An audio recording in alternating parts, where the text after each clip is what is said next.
के युद्ध को 700 दिन होने वाले हैं, लेकिन अब नेतन्याहू बड़े ट्रैप में फंसते हुए नजर आ रहे हैं। उन्होंने गाजा प्लान की शुरुआत तो कर दी है, लेकिन अब इजराइल की सड़कों पर नेतन्याहू को रोकने का प्लान तैयार हो चुका है। इजराइल में 10 लाख लोग जुटे और उन्होंने नेतन्याहू पर युद्ध विराम का दबाव डाला है। लेकिन जब मिस्र और कतर सीजफायर की कोशिश में जुटे हैं, तब नेतन्याहू ने कह दिया है कि अब बमबारी और तेज की जाएगी।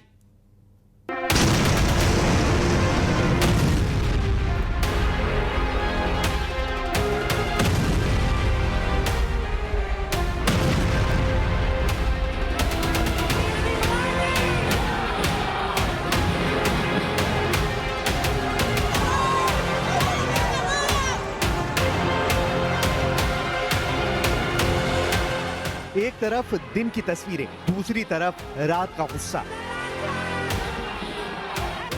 इस गुस्से में नेतन्याहू के युद्ध वाले इरादों को पीसने की कोशिश हो रही है। ये इजराइल है। एक तरफ उस इलाके से गुजरता हुआ हाईवे है जो वेस्ट बैंक के करीब है, दूसरी तरफ तेल अवीव का वो इलाका है जहां जून 2025 के महीने में दुनिया ने ईरान की मिसाइलें गिरती हुई देखी हैं। दोनों तरफ गजा के युद्ध को रोककर बंधकों को वापस लाने की मांग तेज हो रही है।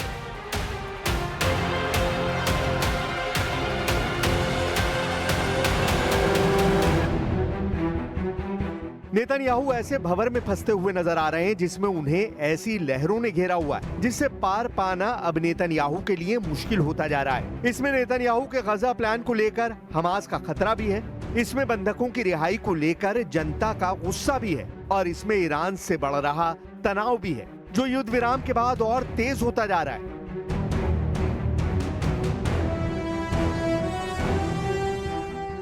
नेतन्याहू को डराने वाली सबसे खतरनाक तस्वीर ये है। नेतन्याहू को बेचैन करने वाला वीडियो गजा की तबाह हो चुकी गलियों में नहीं बल्कि इजराइल के सड़कों और हाईवे पर बनाया जा रहा है। इस वीडियो में नेतन्याहू को इजराइल के लोग ही चैलेंज कर रहे हैं क्योंकि नेतन्याहू ने गजा को लेकर जो फैसला किया है उसका सबसे बड़ा विरोध अरब देशों, ईरान या फिर तुर्की में नहीं बल्कि इजराइल में हो रहा है।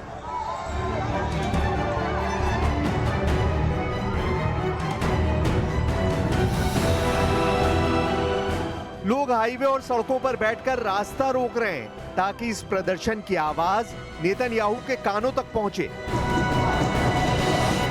I'm here today because this is our last chance to stop the insanity, stop the war, stop the government from sacrificing our hostages, sacrificing many more soldiers, sacrificing basically us and the Palestinian people for its own political gain.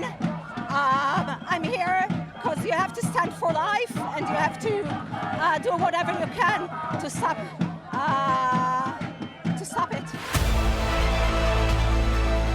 इन प्रदर्शनकारियों को काबू करने के अलावा Netanyahu के सामने फिलहाल और कोई रास्ता नहीं क्योंकि उन्होंने भी ऐलान कर दिया है कि युद्ध बंद नहीं होगा बल्कि और तेज होगा।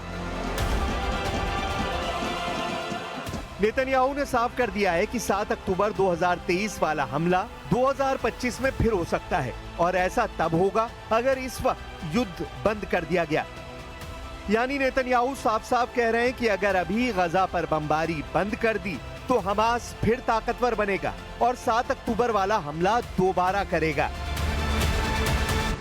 אנחנו עומדים על כך לא רק שהחמאס יפורק מנשקו, אנחנו עומדים על כך גם שישראל תאכוף את פירוז הרצועה לאורך זמן על ידי פעולה רצופה נגד כל ניסיון של התחמשות והתארגנות של כל גורם טרור שהוא. नेतन्याहू गजा पर 100% कब्जा करना चाहते हैं, यानी पूरा का पूरा गजा कंट्रोल करना नेतन्याहू के एजेंडे में है। अभी इजराइल का गजा के 75% इलाके पर कब्जा है और 25% ऐसा इलाका है जहां गजा के करीब 20 लाख लोग टूटी फूटी इमारतों और टेंट में रह रहे हैं।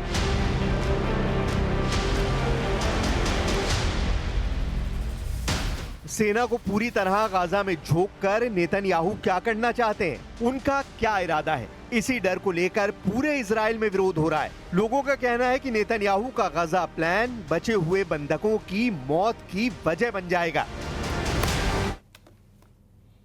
और रोकेंगे छोटे से ब्रेक के लिए, ज्यादा लौटेंगे।